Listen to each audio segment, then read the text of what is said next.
And Bentley at the 1. Bentley has an angle, and he's got just the kicker to beat. Bentley at the 30, the 25, the 15, a 99-yard kickoff return. Over the top. Oh, stuffed by Bertrand. Yikes. Now it's time for Illini Drive, your home on the way home for Illini sports every Monday at 6. Only on Champagne's Alternative, WPGU 107.1 FM. Joey Gelman, host, Chicago, Illinois. Steve Bourbon, co-host, St. Charles, Illinois. Sam Sherman, co-host, Wilmette, Illinois. Jeff Omer, social media guru, Naperville, Illinois. Torrance Surreal, producer, Shy City, baby.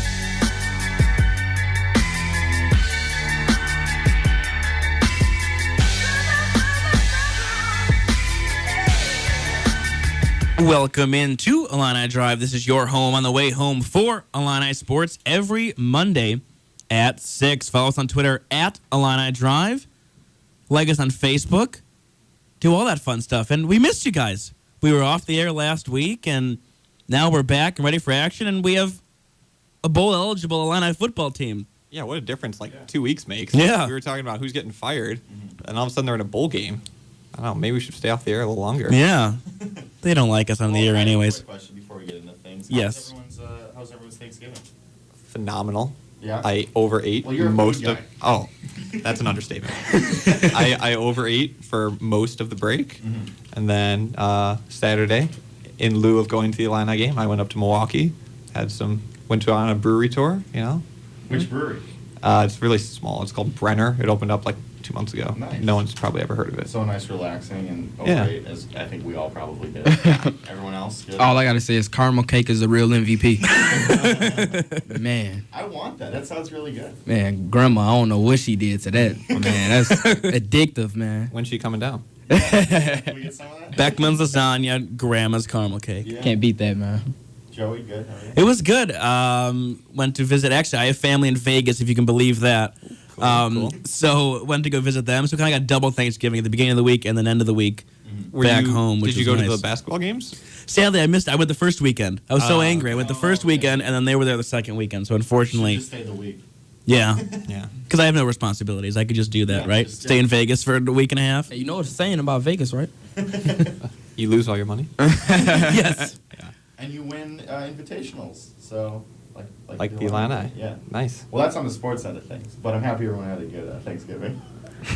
Even Illini football had a Yeah. good Thanksgiving. Yeah, seriously. And- volleyball, as we'll get to later. And volleyball, yeah, a rare appearance for Illini volleyball on here. But speaking of eating, I do have to eat probably a lot of crow because pretty much anything or anyone that I've bashed on the show showed up the past 2 weeks. Yeah, Like but Riley no, O'Toole. It's not just you. Except, sorry, it was you guys. It was not me because I was. Way to be a real team player. Nice.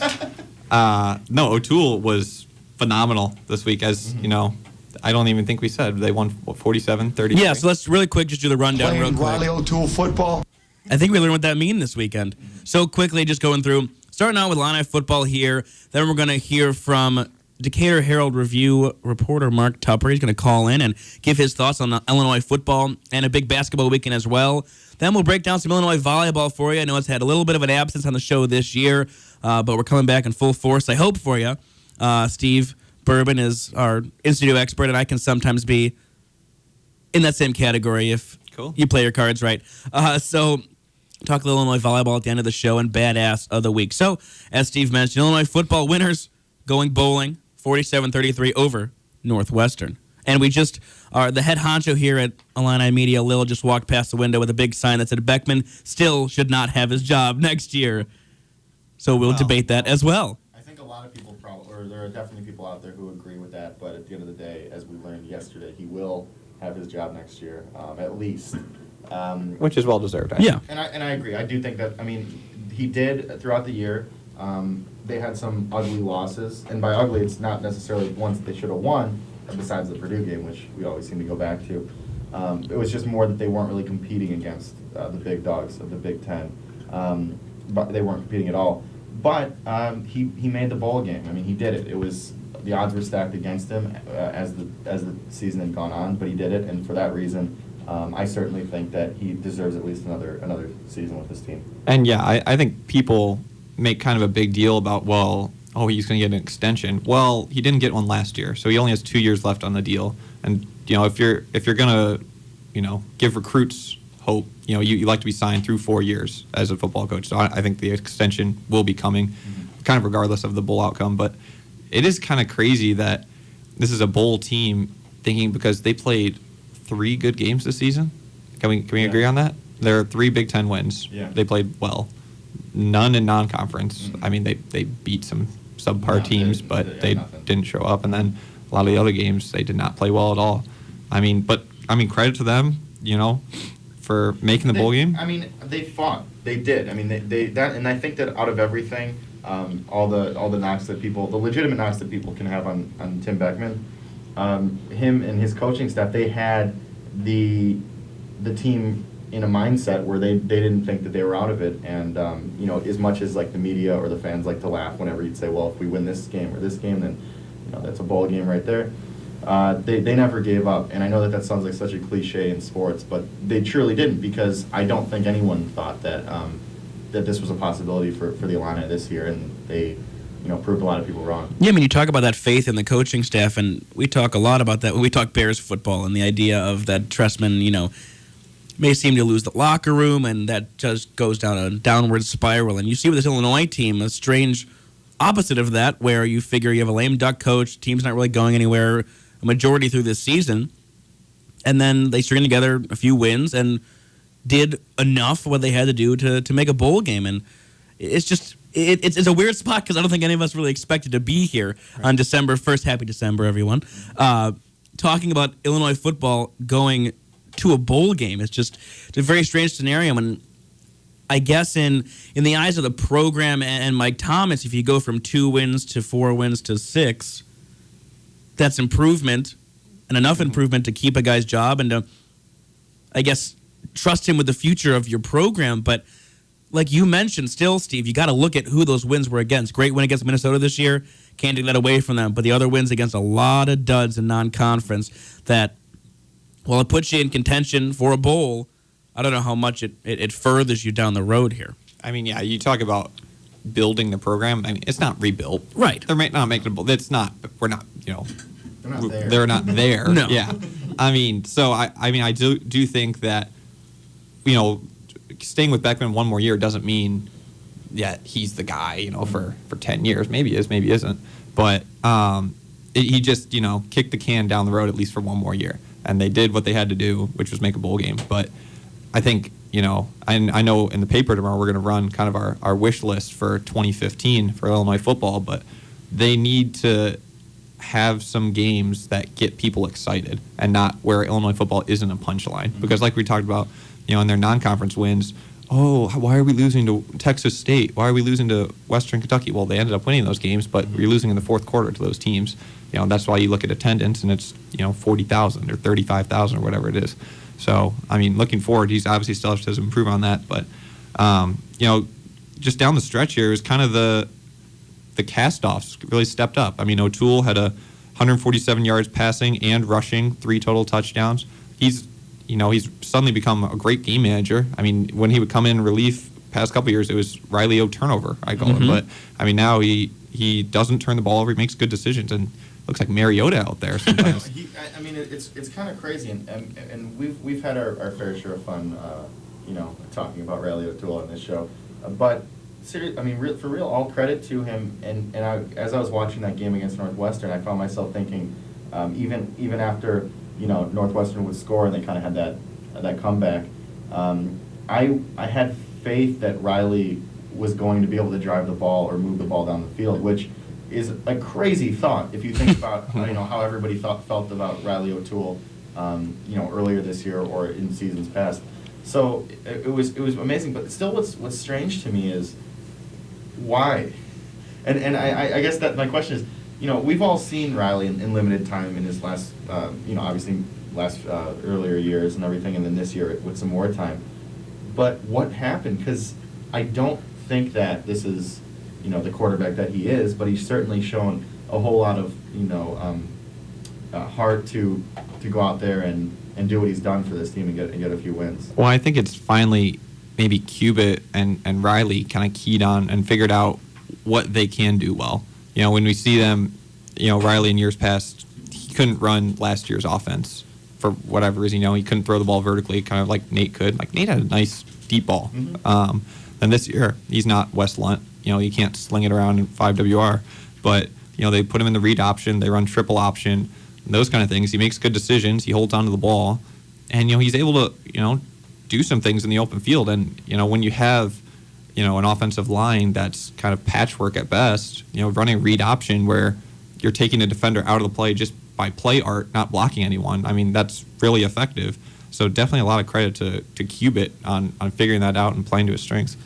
And I think, too, with the idea of Cubitt is the fact that all year, whether there's been quarterback controversy, injury to Lunt and the non-redshirt of Aaron Bailey, Cubitt always wanted to stick to one quarterback. And I think that pays dividends here at the end because while Riley O'Toole isn't the ideal quarterback you may want for your team, I think the trust Cubitt has in him a little more this year really paid off for this team in the end. And it's just very weird to see because you would think, okay, if you have O'Toole and Lunt and Bailey, well, Bailey's your runner and O'Toole and Lunt would be your more traditional pocket passers. And what we've seen is O'Toole actually having some movement in his legs and able to, leg out 147 yards. I mean, I don't think any of us would have said that last year, that the fact that you bring in Riley O'Toole to enhance your running game at quarterback. Yeah, I mean, I don't know. I'm going to get your guys' take on this. I mean, were you surprised that Lunt didn't come in? I know there was one moment where he was kind of warming up and things got stagnant, but then Riley took him right down the field. I thought he would get in, and I thought it was going to be one of those times where it was, what's Beckman thinking here? Because I figured it'd be one of those, we're going to play both, so we're going to do both kind of thing. Well, I mean, I did think there was a moment when I think he was warming up on the sidelines, and I thought, okay, then now they're going to try out Lunt, just kind of going along with that. But I think kind of the fact that they didn't shows maybe just in-season growth of this coaching staff and understanding that if something's working, you don't bail on that. You don't bail on something just because. Change it to change it. Yeah, exactly. I mean, you kind of have to occasionally. Obviously you go in with your game plans and you hope to stick with those as much as you can. But if something's working, and as Beckman always says, a W is a W. You got to do whatever you. Twang in there. Yeah. I mean, they have to do whatever they can to get those wins. So if Riley's the guy that's winning those games, and again, I'm a little bit confused still on how that's happening, then he's the guy. Something I was kind of curious about is, so obviously next, this season's not done for the Illini, obviously, but with next season and kind of Lunt being the guy like he was sort of supposed to be this year, obviously the injury happened, which knocked him out of that. But is it possible that this offense is just much more better suited for a guy who can run at least a little bit? Depends on your offensive line. Okay. Which I guess is hypocritical to say because it's at its worst point right now. Yeah. But I think if you can give Lunt time, we've shown he can put up numbers, and Cubitt can put up numbers. But maybe if your line isn't as great, then yeah, you have to rely on just winning on play art, with read option or triple option or whatever. But Lunt can't do that. So I mean, maybe it's Bailey next year, but I mean, Lunt has to stay healthy, and the offensive line is going to be a huge question mark next year. Is Karras going to be healthy? Who's going to step in for Stjanovic and Heights and Hill? I mean, they've got a lot of questions to fill. But like you said, this season's not done yet. Yeah, the unknowns going into next year in that position are really interesting because I remember us talking earlier in the year in the fact that, if you put O'Toole in, what's the point? He's not going to be here next year. It doesn't really show you what you got. And if you put in Bailey, you see what you have a little bit, and we've seen that, and may not be the best choice as far as being a true number one starter for this team. But now that you have O'Toole taking the reins here at the end, Lunt injured, you saw the talent, statistically played well, but it just doesn't seem like it, like you said, kind of fits what this offense is really good at this year. And so it'll be really interesting to see, and then you get in that whole conundrum of the fact of, well, if you want to play two quarterbacks because you want one running and one throwing, but then anytime a guy like Bailey would come in, the opposing defense would know what you're doing. and then that momentum shift will kind of change each time around. So I think it's fun. It's exciting to see Illinois back in postseason, but between the injuries at the quarterback position and the turnover there, along with other stuff you mentioned on the line, still a lot of unknowns for that question brought up earlier about the future of this program. Yes, they got 6 wins now. Where is it going, and how quickly and how well can it get there? And you mentioned Aaron Bailey, and I know we've talked a lot on this show about kind of the benefits of putting him in and just seeing what you got with it. And I think it's interesting how it kind of became actually by playing him and by burning the red shirt and everything. I think opposing defenses or opposing teams in the Big Ten now know, he can't throw. Right? At all. And that's not like can't throw like I think a lot of people would say Riley O'Toole, is not the strongest thrower. Riley O'Toole can complete passes. I don't know if Aaron Bailey. Well, I know actually Aaron Bailey right now is not able to do that. We all know what he can do on his on his legs, and he's got an incredible talent with that. So I think if he sticks around, then something that's going to have to really happen in the offseason, because we know that Lunt can, certainly injury prone if the line's not going to be there, is teach Aaron Bailey to throw the football. Yeah. I mean, so postseason play here, probably Detroit or Dallas day after Christmas. Mm-hmm. You book your flight yet? Yeah, well, both. I got two just in case. Okay. I'm a little disappointed Detroit's not the Pizza Bowl anymore. Was that what it was? It was, yeah. I went there twice. I mean, would it have been the same, like, caliber bowl? Well, see, yeah, it was like the same thing, but it was like Big Ten and MAC. And now I think it's Big Ten and... Didn't Purdue play in, like, an awful one a couple of years ago? Okay, all right. Purdue's been both of these, all right? So they went to the Pizza Bowl twice. Uh-huh. They beat Central Michigan twice. They went to the Heart of Dallas Bowl in Danny Hope's last year and lost to Wes Lunt's team, Oklahoma State. Got absolutely pounded. Wes Lunt came in garbage time. Probably threw for, like, 2,000 yards. It was like something, it was a little, right around there. So Purdue has some good experience in either one of these bowls that Illinois will probably be in. Full circle.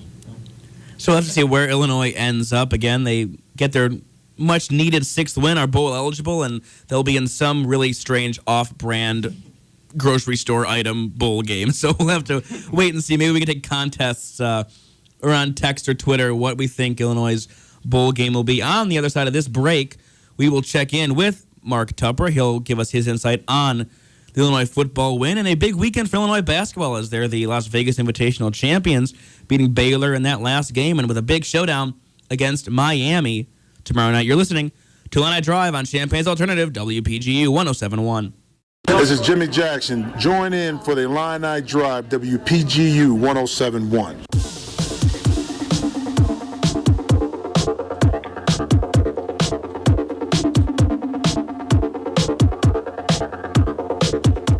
Welcome back into Illini Drive. This is your home on the way home for Illini Sports. And we jump to the phone line here. You can follow him on Twitter at Mark Tupper. He is Mark Tupper of the Decatur Herald Review. Mark, how are you? I'm good. How are you doing? Good. Thanks for jumping on with us today. We wanted to start off with Illinois football. They get the much-needed win, bowl eligible. So I guess for you, what are your first takeaways from that game? What did you see? My first takeaway from the game was what I thought an amazing job that Bill Cubitt did of putting together an offense that was tailored for Riley O'Toole. You know, their offense has changed so much since early in the season when Wes Lunt was back there, and I thought he came up with a plan that really caught Northwestern by surprise a little bit. Who in the world would ever guess Riley O'Toole would run for 147 yards? Not Riley O'Toole, I can tell you, because I called him Riley Vick, and he just started laughing. But that, to me, was very amazing. And then the other thing was that this team just, they kept playing. And while a lot of people doubted whether they could win those final 2 games to get to 6 wins, they never really did, and they delivered on it. And, you got to give those kids credit for that. That's a pretty good job.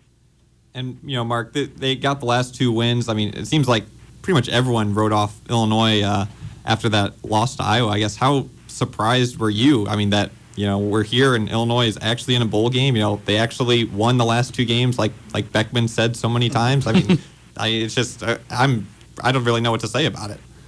I really wrote them off when they lost to Purdue. Yeah. I thought the Purdue game was just horrific, and I thought that the fans were just a lot of people gave up when they lost to Purdue. I think because we assumed that, they won at Purdue last year.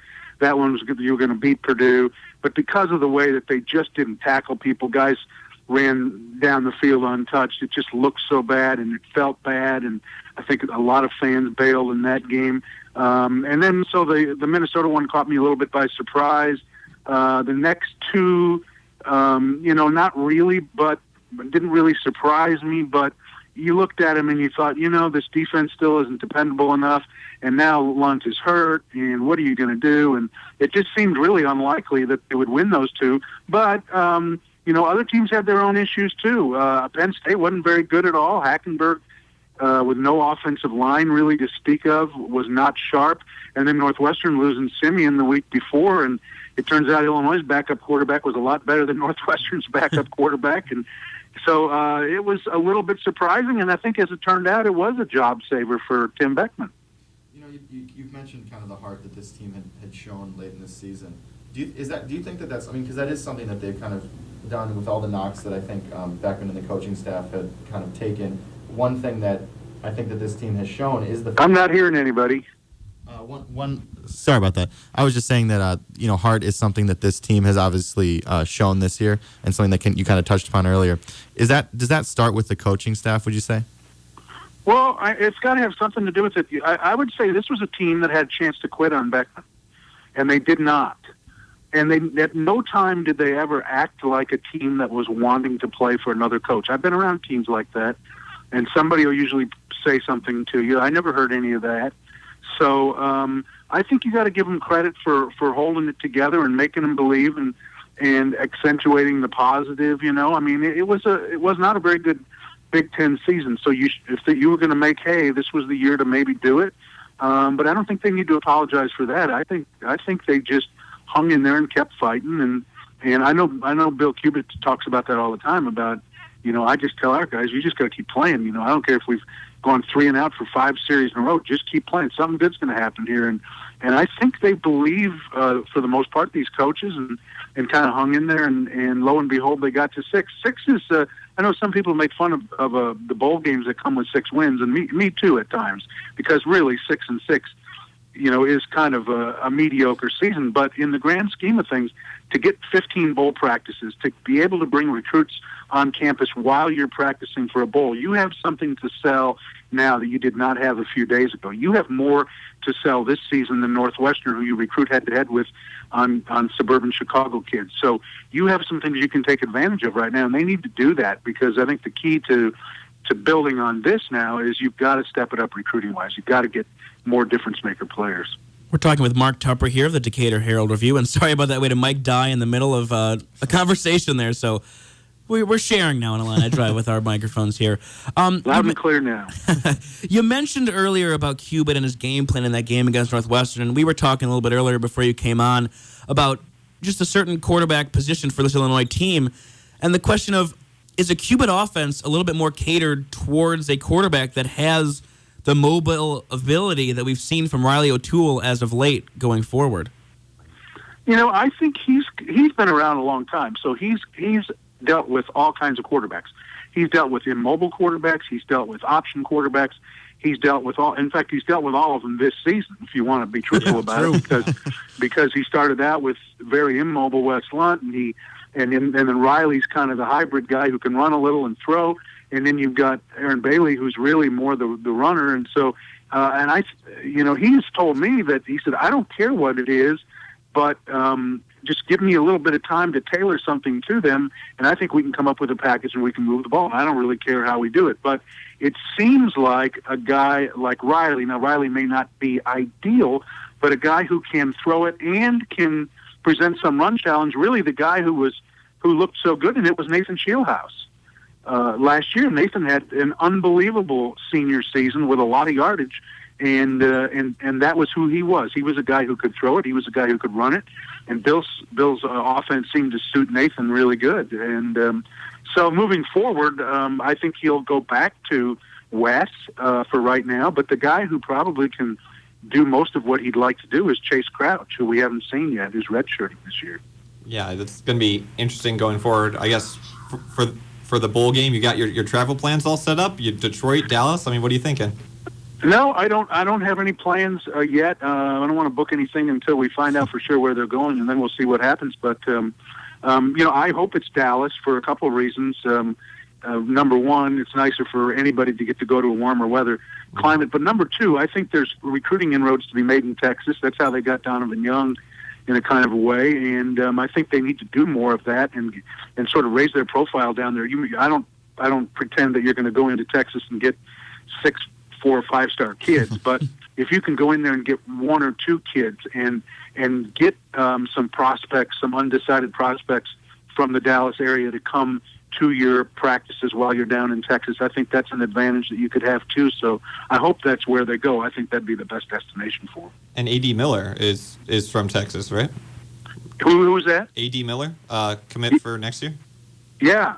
And another thing is, I'm not sure, but I imagine that there was a conversation between Mike Thomas and Tim Beckman yesterday about staff changes. And I'm sure Tim argued for, let's not do anything until after the bowl game, because it doesn't help us win the bowl game if we lose, a couple of guys. But I won't be surprised if there's a change or two afterwards, and I would love to see them add someone who has some recruiting contacts in Texas. I mean, you got to get into some states where you're not really mining heavy right now. Look at all the kids that Missouri gets out of Texas, and a number of schools get out of Texas, or Florida. I mean, those are 2 areas. I know Bill Cubitt went down to Florida on Sunday recruiting. So, you've got to try to get more inroads into some of those areas there. Maybe that will happen if there are staff changes following the bowl game. I want to shift gears here to a little Illinois basketball. Big weekend for them out in Vegas. Come out ranked top 25 this week in the polls, and I guess, what are your thoughts so far? Should they be in the top 25 going into the month of December here? Well, I mean, they're going to be there for at least a week because of the poll last week. I think they'll be underdogs tomorrow at Miami. They're shooting the ball fantastic, shooting 47.5% from 3. They've got a lot of quickness. They've got some explosion on that team, a team that already won at Florida. That's going to be a difficult game to win. The 2 games I thought that I had sort of penciled in as losses or potential losses were that one and the Villanova game. But, I don't know. Let's see. I don't want to sell them short. I think they're playing really well right now. I think they've got some toughness. I think Ray Rice has come out really determined. I like the way he's playing. It's good for him that not every shot clock comes down to find Ray and let him invent something difficult, like it was last year. There'll be nights when they don't shoot the ball very well, and we saw one of those Friday when they played Baylor, but they managed to survive. I thought they defended well, and I thought they took care of the basketball against a team that's known for taking it away. So I like where they are. I like how they're playing, and I love their depth. I think Malcolm Hill is blossoming into a star, and I think Kendrick Nunn is just starting to come on and do some things as well. So, I like this team. I think they're fun to watch. A lot more fun to watch than last year because of their ability to score the ball. Oh, yeah. I mean, some of those games last year, it was Ray Vontae at the end of the clock for minutes at a time. It was really bad to watch. I know that the shooting percentages right now will go down as the season progresses, but do you think the balance that they've had offensively is sustainable throughout the year? I think it is. I think, and I like the fact that they can score inside and outside. And and I think John's right to really stress defense with them. They're going to have to, you're going to have to really defend. I thought that was kind of a key the other night. There was some stretch there in the second half where they really locked down and made it difficult on Baylor to get shots. And when they play like that, and I like the way they're sharing the ball. I think Starks is moving the ball. I think they're all moving the ball. I think they are genuinely unselfish in that I don't think they care who gets the points as long as they can keep winning. This would be a big win tomorrow night if you were able to get this one and maybe get through the non-conference with only one loss. And I'm saying Villanova simply because I think Villanova's really good, and I think they're going to be hard to beat in New York. But who knows? Maybe you could do that. I think they'll beat Oregon at the United Center. I think they'll beat Missouri in St. Louis this year, and it'd be nice to have a bunch of wins under your belt when you start Big Ten play on the 30th of December at Michigan. Looking at tomorrow night against Miami, I've heard a lot of things about how these two teams are in some ways they have a lot of similarities. Is there anything? What can you tell us about this Miami team that the Illini are taking on tomorrow night? They got a point guard who's really good, Angel Rodriguez, who transferred from Bruce Weber's Kansas State team, who's very, very talented, very quick. They've got some balance, and they've got better shooting than I think people realized before the season. At least so far they do. Almost 50% from three. They've made at least 6 threes in every game. They're 7-0. I think the night they won at Florida was shorthanded. But nevertheless, that's a hard place to win. Florida's good. So I think this is a really good Miami team. I think most of the guys that are playing right now don't remember that game that Illinois and Miami played in the NCAA tournament in Austin, Texas, back in March of 2013. But that was an emotional game. Illinois was a big underdog in that game. Really came down to the last minute. There was a really terrible call. That an out-of-bounds play in which the ball was awarded to Miami. It should have been awarded to Illinois. They did not have the capability to review that on video at the time. They do now. It's kind of called the John Gross rule because of that. And if you remember after the game, Jamal Walker, Illinois assistant, kind of went after the referees, and he ended up being reprimanded, fined, and is suspended for, I don't remember if it's the first one or first two NCAA games. Yeah. The next time Illinois is in the tournament. So, wow. But John, I don't think is using that as sort of a revenge thing. I think that's a kind of a reach, but it has let them know about it and just said, look, there's a little unfinished business here. Let's just go out and play really good against this team. We almost beat them last time. Let's get it done this time.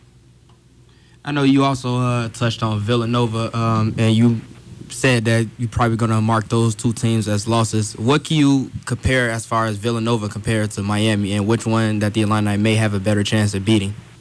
Well, Villanova's just always tough. I think Jay Wright's really good. They always have great guards. And then the undercurrent story in that one will be Jalen Brunson.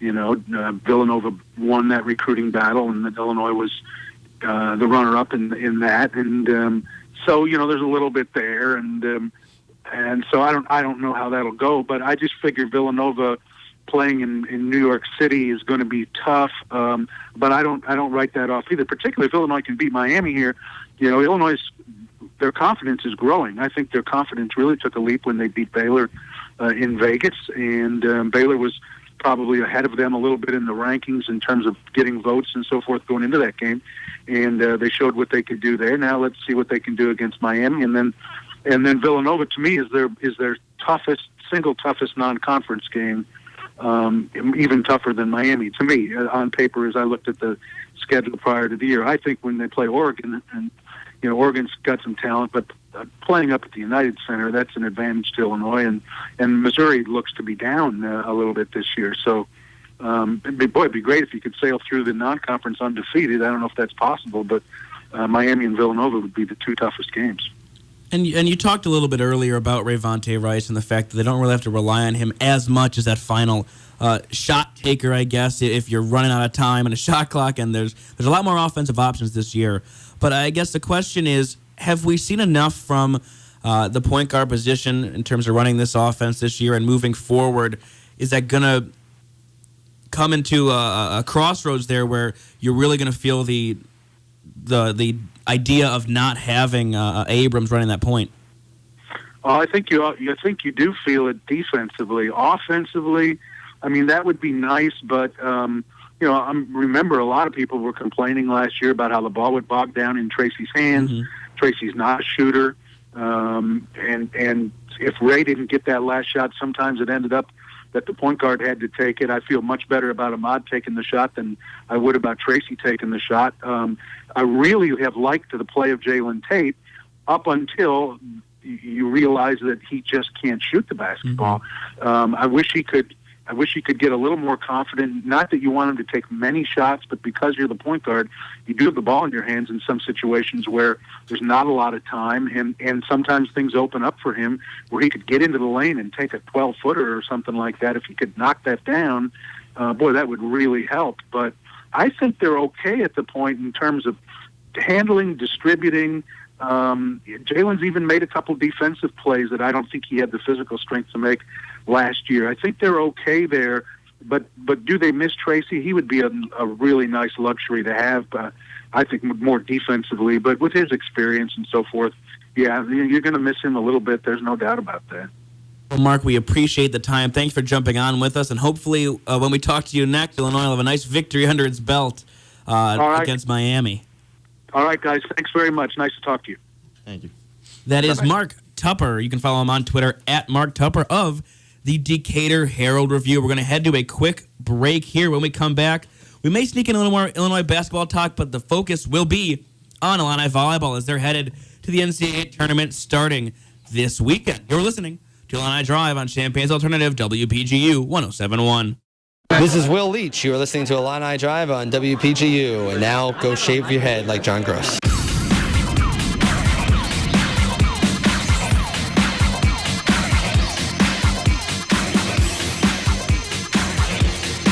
Welcome back into Illini Drive, your home on the way home for Illini Sports. Forgot to mention, text line is open, 217-337-1071. Text us in your thoughts. Good stuff there from Mark Tupper of the Decatur Herald Review. And we're going to continue a little bit here. 5 minutes. That's our max time allotment for the continuation of our basketball talk. So looking at this game tomorrow against Miami, big test for this team. I've liked what I've seen so far from Illinois, especially defensively. They just seem to be swarming to the ball much better than what we've seen a little bit last year. And a nice revenge, because I know, Mark mentioned maybe some people don't remember the Miami game, but I do. And we do. The step back Shane Larkin 3 to kind of seal it just hurts a little bit. The ball going off Kevin That too.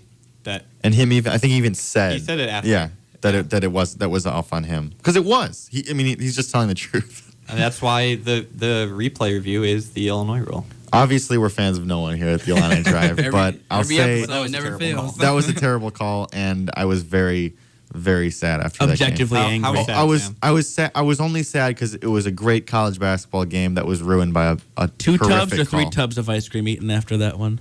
Cookie dough. Why not 4? That was rough. But I think obviously, that was a long time ago, kind of not really. Tyler Griffey era. I'll say it was a much different team than the team this year that's playing Miami, and so is Miami.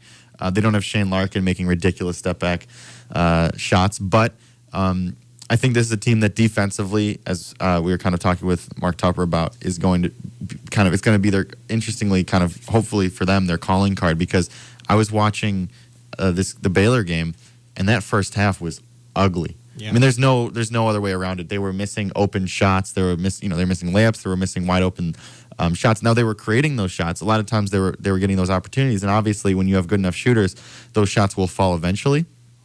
But they were lucky that Baylor shot worse, basically. Yeah. And I mean, not actually in the first half. Not really. Baylor they did go in losing in the in the first half, but. I mean, if their offense is going to look like that against some tougher competition, and Baylor is tough, but looking into Big Ten play and even against Miami tomorrow night, then it's going to be their defense that steps up. I mean, Baylor was top 10 in defense coming into that game. I know it kind of switches around with all the games, but they were definitely top 10.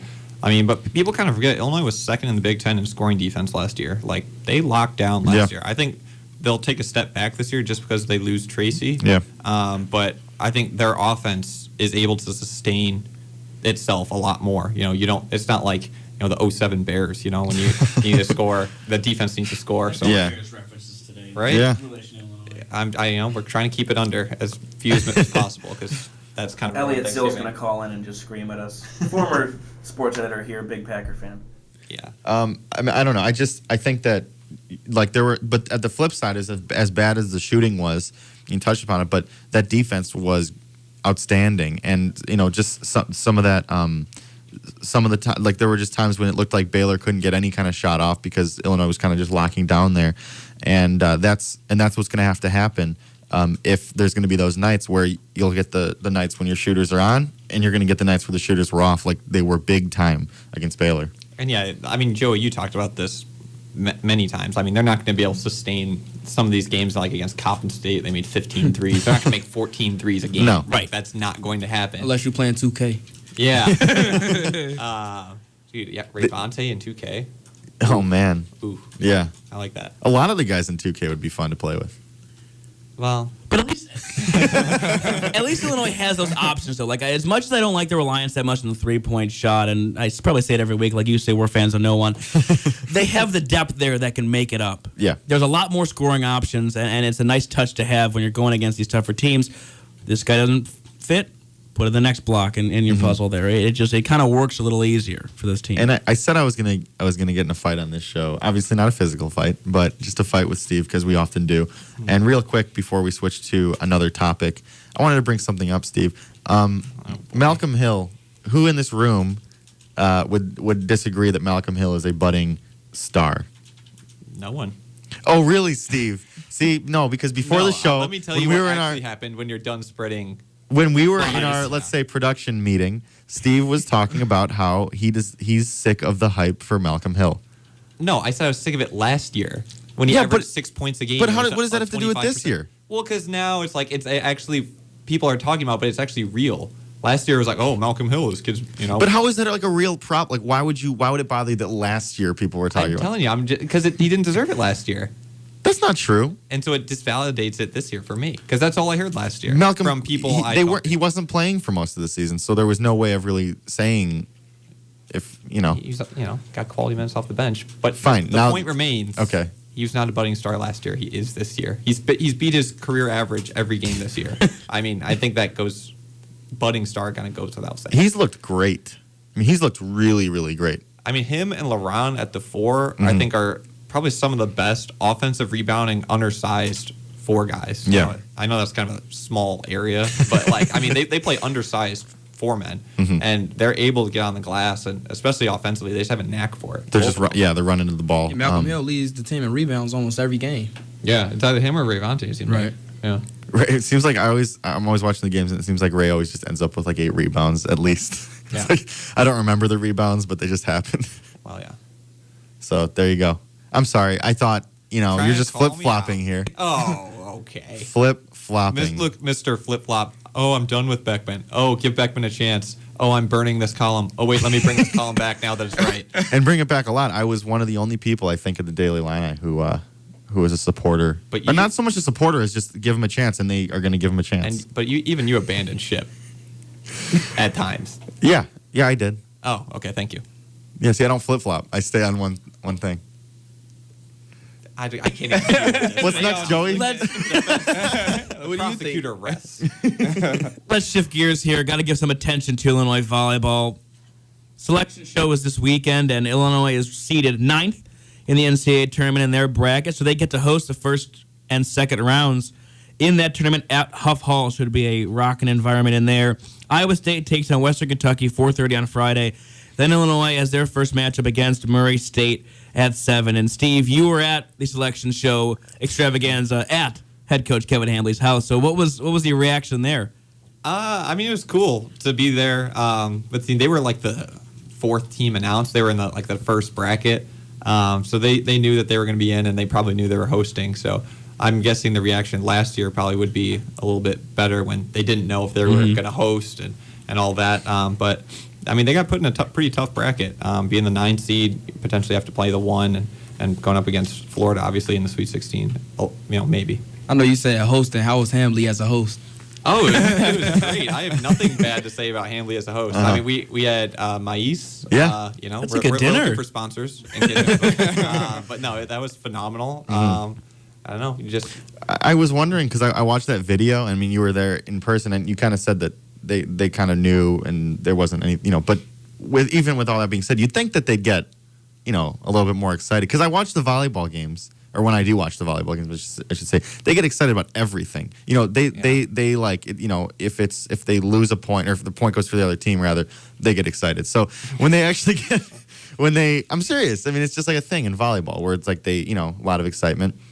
And then they get into the tournament, and they were like, yeah. I don't know. It's like watch, a top 25 team get in the tournament. They're like, yeah, but you watch like they've been there before. But you watch, a bubble team. Or you watch Morehead State, and they're bouncing off the walls. Because I think they know they're good enough to get through this first 2 rounds. We were talking earlier. There's no reason why this team shouldn't be in the Sweet 16 easily. Yeah, Murray State I mean, in the first round, they should win that. And then their second round matchup would be Iowa State and Western Kentucky.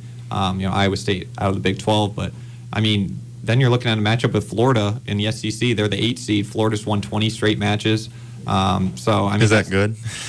Yeah, that's pretty good. So, I mean, that's going to be tough. And, if you get by them, then you face the number 1 overall team, Stanford, in the Elite Eight. And, the Illini took them to 5 sets in September.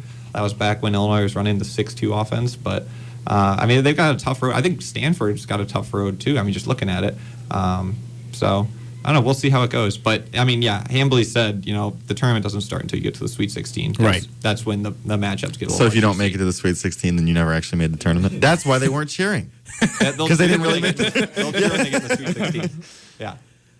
And sorry, Joey. I was just saying another note that I had from that video was like when they announced it. Like I wasn't in it. First off, no, they were boxing me out. No, I know you weren't in it, and I was sad to see that because I wanted to see your reaction. But stoic. Yeah, exactly. But Hambly was like, it looked like he was sitting on like a sofa or like a couch or chair or something. It didn't look like he had much of a reaction at all. He was just kind of chilling there. All right, watch him during games, unless it's like a close match. His default setting, it's real easy. So if UPTV viewers get to see this. Yeah. So if the net, depending on which way the net is facing, that's which way the leg is crossed. So we're like this, and then you've got the arm towards the net, and then just a general look of a calm demeanor on your face. Yeah. And that's what he looked like 95% of the time. Yeah. You got white shirt, rolled up sleeves, and probably an orange tie, and you're Kevin Hambly. What's the other 5%? You said 95. Yeah. What's the 5? I really want to know. Rage. If things don't go according to plan, then it gets a little bit more animated. So. But that's, I don't know, it's kind of nice to see that different style. It gets you a little calm. I'd rather play for a chill coach than someone that's going to freak out when you're losing 3-1. So then, like, I guess realistically, what do you see could this team win the national championship? I mean, do they have that in them? Yeah. I mean, they took Stanford to 5 who's been kind of the best team pretty much all the way through.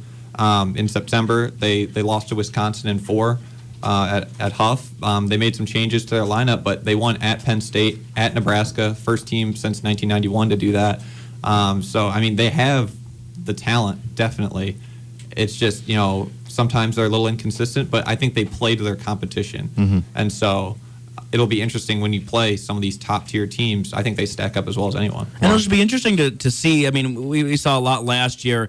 It's a lot of returning players this year, which has been key for them. And I think it's really good to see this team's been able to adjust a lot. You mentioned 6-2 offense earlier in the year, then they switched back to their 5-1. You have middle blocking situation where you think last year, okay, Maddie Mayers has come in, played pretty well.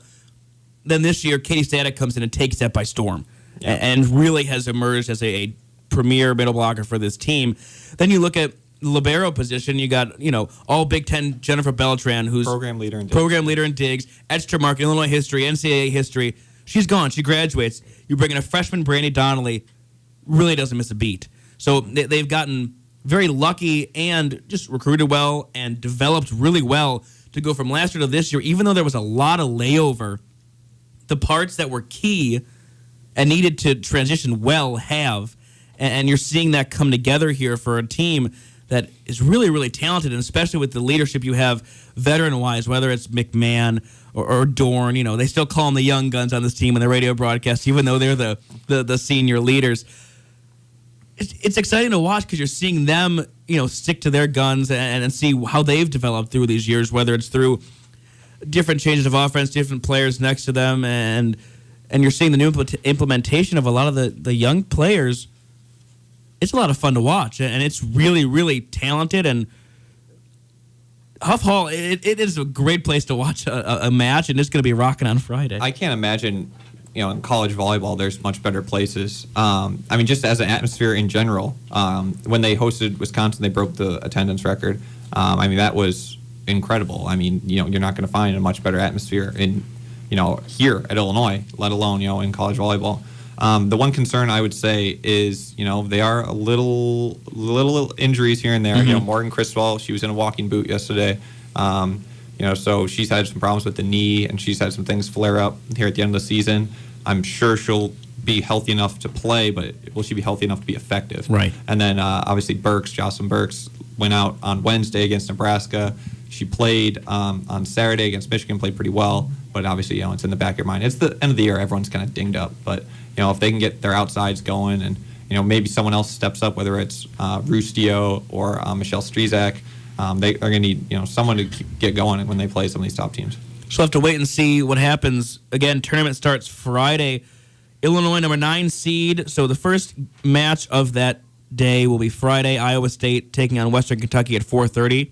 Then Illinois will take on Murray State at 7 p.m. Should be exciting. If you can go, I suggest going. It'll be a lot of fun, and we'll have that covered for you on all the Twitter and website accounts that the Daily Illini Sports has for you. 6:56, meaning we have 4 minutes of badass, and we haven't done it in a while. So everyone get ready. It's going to get rowdy. We're usually at like 7 minutes when we want to start, something like this. No, it's like 7:01, and we're like, all right, should we do badass? Yeah. Well, we can do it today. Yeah. Yeah. So whoever wants to start, the floor is yours. I'll go. I'll start us out. Mikey Dudek. Mikey? Freshman wide Please don't call receiver. him Mike. Sorry, no, I call him Mikey, but then everyone else is calling him Mike. Who calls him Mike? Like I'm talking about like in like the whenever people are writing about him. Oh, well, you can't write Mikey. Mikey Dudek. Mikey Dudek Torrance. Can we get it? Mike? Yep. Freshman wide receiver for Illinois. Everyone knows him at this point. 965 yards, I believe. Almost at 1,000. He can still get that in the bowl game. Pretty amazing. And he was just today named the second team All Big Ten. As a freshman, as a guy that I think most people would have said there might be something there, but certainly not the impact that he had this season. And I don't even think he thought that this was going to be how his season was going to go. But they utilized him in the offense to his full capabilities to this point. And, that's why he's my badass of the week. Just really impressive. And Steve, that's what he said, too. Remember, we did that interview with him for the show. He said he wanted to be in all Big Ten. So I think he meant first team, but, that's still impressive. Second team, freshman. Yeah, absolutely. He kind of really came out of nowhere. His only other offer was North Dakota State, something like that. And Illinois State, I think, had an Illinois offer State. or something. Yeah. That's just incredible that guys like that are able to fall through the cracks. Yeah. All right, well, I'll go. What you got? my badass, which Sam was already discussing about, Manziel. It's time. You seem like the kind of guy who would hate Johnny Manziel. You know what? I like Manziel because everyone else hates him. I sound like such a hipster right now. But you know what? I hope he does well, and he obviously did well in garbage time. What is any of what you're saying right now? He's gonna probably start next week. My badass of the week. First drive, 80-yard touchdown. Let him let him loose. Didn't he fumble it or something? That was reviewed. It was an incomplete. I didn't watch it because I don't care about Johnny Manziel or the Browns for that matter. Well, you should have been watching for at least for Kyle Orton. Yeah, that's true. You can't miss Kyle Orton. No, you can't. No, his fumble was an incomplete pass. Thank you very much. Oh, I'm sorry. Yeah. I'm so sorry. Yeah. We're going clockwise. Okay, come back. We'll go to you. Yeah. Yeah. Jeff, you got one? Oh. All right. Next week we'll get him. But mine is Devin Gardner, or pretty much what he did. Yeah, Michigan. Yeah. It's a rivalry. They play Ohio State, and you know pretty much the history behind those guys. And when he came up to when he leaned down when JT Barrett was injured with that right ankle fracture, that's stuff that's bigger than the game itself, especially during a rivalry. That was a great moment. That's stuff that you wouldn't see, and it was like a photo I seen on Twitter too. That was like a defining moment. So that was real awesome of him to do that. No, shame to see JT Barrett, who was about as exciting of a college player as you can get, go down like that. Right. But another freshman. Another freshman, but to then see a guy on the other team in a rivalry as heated as not so much this year, but Michigan Ohio State. It always is. I'm just saying from a competitive level, to see a guy go up and kind of just show his support was a cool thing. And real quick here, 7 on the dot. We're doing good, guys. Yeah. So originally going to sports, I was going to go Odell Beckham Jr., that catch over. We were off the air at Thanksgiving, over the Thanksgiving break. It was okay. Just kidding. That catch was absolutely incredible. If you haven't seen it, please look it up. The one-handed grab, Steven just reenacted it, I gave it a lot of justice. Yeah. So I was going to go with that, but then I remembered, we were talking about the Packers earlier, which is like a sin in my household. I don't even know how I'm allowed to say that name. And we brought up Elliot Sill, and so I got to give him, he will be my badass of the week. Elliot Sill, former sports editor here at the DI, as well as a co-host on this very show with Jamal Collier. And Elliot got engaged this weekend. Woo! So congrats to Elliot and awesome. Jen got engaged this weekend. So just all our thoughts and wishes are with you for a happy marriage. And it's exciting. And we usually don't get to do exciting announcements like that and life-changing events, and then you look on Facebook and look at all your sports news, whatever. Whoa, Elliot's engaged. He's a real person. I've never seen Elliot post something that got 100 likes. Yeah. Well, because he's always posting Packer stuff. I was gonna say I was very happy to see that, but he's a Packer fan, so we can't get too excited. Ouch.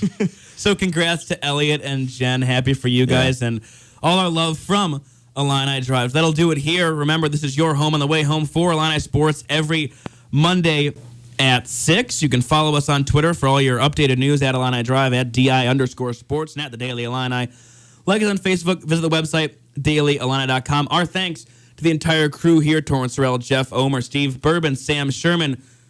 Mark Tupper of the Decatur Herald Review joined us earlier. We thank him for his football and basketball insight on the future and current state of the Illinois programs. Again, remember, you can view us again Wednesday at 9 p.m. on Urbana Public Television. That's every Wednesday, 9 p.m. on Urbana Public Television. So, that'll do it here. It's only like 7:02. I think we have time for like a few more segments. I feel like we go until like 7:08, but then no one yells at us, so I figured we can continue, but...